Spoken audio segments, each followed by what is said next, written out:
natin to, di ba? Noong oras na tayo makakarating. Like the Grand Canyon. Dito pala ang Grand Canyon. Red lang Red sa lang doon, Red lang oo. pala.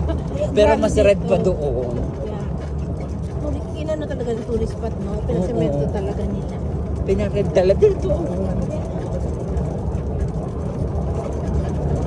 Panay bato naman na yung kanina natin. Kaya, dito pa talaga sinemento talaga, no? So ito, pwedeng dito ang pinaka-entrance. Oh, hindi tayo dumaan sa likod. Oo. Sa likod kasi tayo nagmula. Oo. Pero hihingalin tayo paakyat. Ako. Yeah. Hingal ng hal-hal ng mga person. Hanggang doon pa lalakaran nila. Ang layo na. Ay, 5 oras na.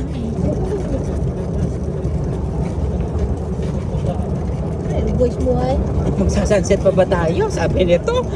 Oh, may sunset pa ba? Hindi, kasi nga kung maglakad na tayo, too much na.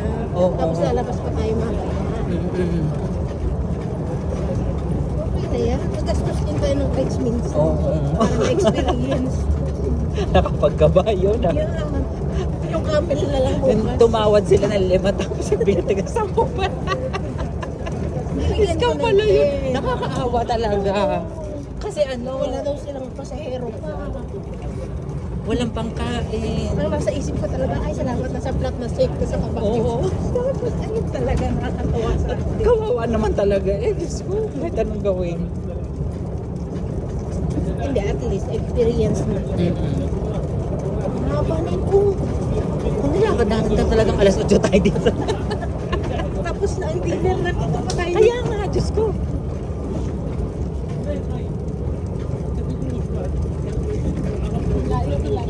Layo. Kaya nga. Eh, bakit pa? Ay, hindi pa. Nag-uumpisa pa lang ba? Sulit naman yung ticket Ay, natin. meron pa dumano, dadaanan ng baha. Babalik kami bukas. Take 2. Tek na yan. Pag-isipan ko muna. Ito mo naman nakakapagod talaga kahit anong ganda na. Kahit